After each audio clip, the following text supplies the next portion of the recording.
Jai Hind.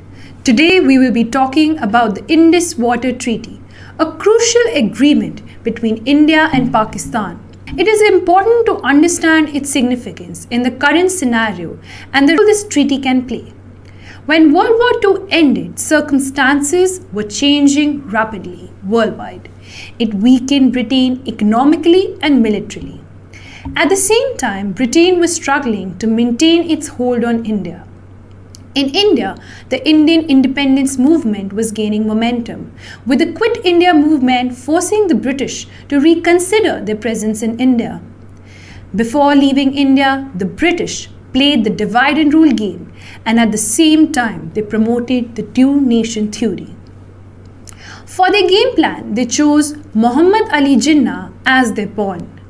Finally, this led to the partition of India and the creation of a new nation, Pakistan, in August 1947. This partition resulted in massive displacement and violence, claiming over 10 million lives and displacing near 20 million people on the name of religion. This might be one of its kind incidents where so many people lost their lives that after getting independence. This unprecedented event marked the beginning of India's and Pakistan's tumultuous relationship. While the Ratcliffe Line divided the land and parted the people, but the distribution of river waters remained unresolved.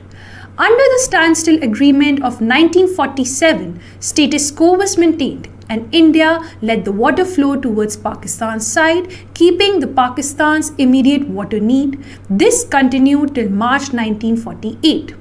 On 1st of April, after the Standstill Agreement expired, India began diverting its rivers' waters for its own use, specifically in the region of Punjab and Rajasthan. Pakistan opposed India's move. In a bilateral meeting, a temporary inter-dominion accord was signed in 1948. It was a stopgap agreement. As per this agreement, India agreed to release enough water to Pakistan's river basin, and Pakistan agreed to pay an annual payment as a compensation for India's water resource. However, this temporary solution didn't last long due to Pakistan's hostile actions.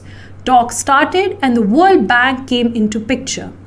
After 9 years of long negotiations, the Indus Water Treaty was signed on September 19, 1960 by India's Prime Minister Pandit Jawaharlal Nehru and Pakistan's President Ayub Khan at Karachi, Pakistan. This treaty allocated the use of the eastern rivers, Ravi, Beas and Satluj to India, and the western rivers, Indus, Jhelum and Chenab to Pakistan. People of India were not in favor of this treaty. Before signing this treaty, 150 hours of long discussion was carried on. This treaty was heavily opposed by the parliamentarians. Even Congress MPs from Punjab and Rajasthan opposed strongly, saying this treaty would affect adversely and affect the food production of India. Parliamentarians termed this treaty as appeasement and surrender to Pakistan. Pandit Nehru had different thoughts and beliefs. He described the critics as narrow-minded, and he advocated that Indus Water Treaty will bring peace and stability to the region. The treaty will stop the conflict between the two nations and solve the water problem of these regions. Despite the treaty, Pakistan continued its hostile activities. Within weeks of signing this treaty, Pakistan's President Ayub Khan delivered provocative speech in Muzaffarabad, saying India-Pak relations would not stabilize till Kashmir issue is resolved. All of us must recall, just after the independence in August 1947, in October 1947 itself, Pakistan army soldiers in the form of Mujahideens invaded the princely state of Jammu and Kashmir with a desire to establish an Islamic state. Few years later, in 1963, Pakistan gave Sashkam Valley to China. Sashkam Valley is part of Pakistan-occupied Kashmir. This action of Pakistan is seen as an attack on sovereignty and potentially impacting India's position in the Siachen sector. Again in 1965, Pakistan Army tried to infiltrate in Jammu Kashmir region. After full-fledged Indo-Pak war, Pakistan sprang a surprise with the construction of Mangla Dam in Pakistan-occupied Kashmir. India opposed the Mangla Dam construction because this was the breach of India's sovereignty. The treaty was signed, but Pakistan did not stop its mischief.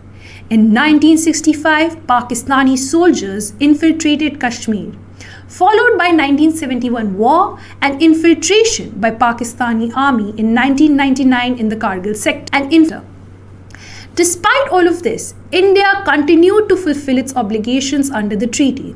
However, Pakistan didn't change its ways and consistently created disputes and objected India's development initiatives like India's hydropower projects and reservoirs. Kishan Ganga project and the Tulbul project are a few examples. Tulbul project is a 100-kilometer water corridor on India's side of Jhelum River in Kashmir, from North Kashmir to South Kashmir. India has adhered to the Indus Water Treaty on principle, but Pakistan's actions speaks for themselves.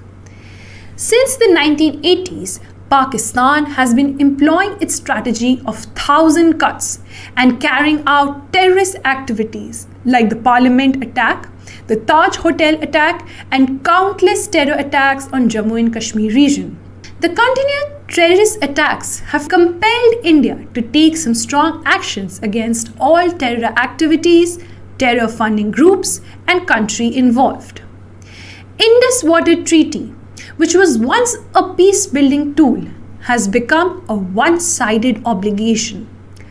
After the 2016 Uri attack, it became clear that blood and water will not flow together. On 22nd April 2025, India witnessed yet another brutal massacre in broad daylight in the Besaran Valley of Pahalgam by Pakistan-funded terrorist groups, which killed 27 innocent tourists and wounded around 20 plus people. On 24th April 2025, the Government of India announced the suspension of the Indus Water Treaty. The treaty was held in abeyance and India stopped the flow of water towards Pakistan. As a result, the Chenab River's water is completely stopped, subsequently reducing flow of the water in Sindhu River. India decided not to give hydrological data to Pakistan. This will make it difficult for Pakistan to understand the amount of water flows in its river and subsequently predicting flood threats. This move will severely impact Pakistan, with a significant portion of its agricultural land facing drought-like conditions. The scarcity of water has already led to a civil war-like situations in Sindh and Punjab provinces. The Indus River is Pakistan's lifeline, supporting 90% of its agriculture and providing water to 9 out of 10 people. The changing circumstances of climate change and increasing population have increased India's water requirements. It's the time to revisit this treaty and make changes to ensure India's water security. If you find this video informative, please like, share and subscribe to our channel to watch more such videos. Thank you.